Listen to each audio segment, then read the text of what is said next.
Set in a bleak post-apocalyptic future, following an event ominously known as the Quiet Rapture, Iron Lung drops us into a universe where entire stars and planets have mysteriously vanished. Humanity is left clinging to survival in scattered outposts, and in a desperate attempt to uncover answers, a convict is sent on a near suicidal mission, explore a vast ocean of blood on a desolate moon using a claustrophobic submarine, which is called the Iron Lung. It's a premise that immediately grabs your attention. There's something deeply unsettling and intriguing about the idea of navigating an alien ocean with almost no visibility, relying on instruments and blind faith. The film leans heavily into this sense of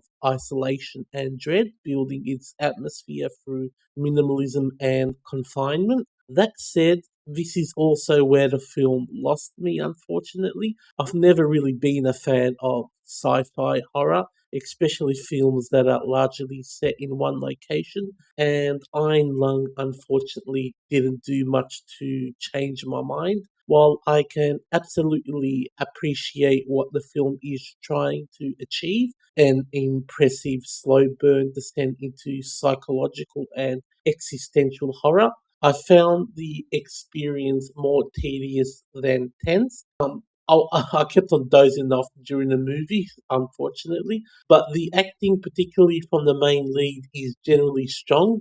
Carrying a film like this almost entirely on one performance is no easy task, and there's a lot of commitment and intensity on display. The set design is also impressive in its own way. The cramped industrial feel of the submarine adds to the suffocating tone of the film, and the lo-fi aesthetic works in the film's favour, creating a grim, believable world. Unfortunately, but for me, it just wasn't enough. The pacing is where things really drag. Large portions of the film feel uneventful, with long stretches that seem to be building towards something that takes too long to arrive. Instead of feeling tense, I found myself checking out. As I said earlier, I was dozing off.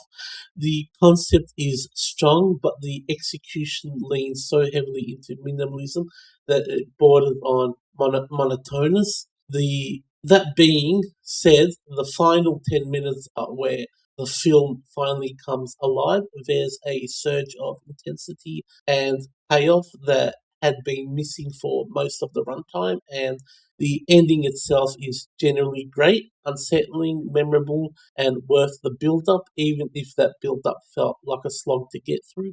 One thing that really surprised me was the audience reception.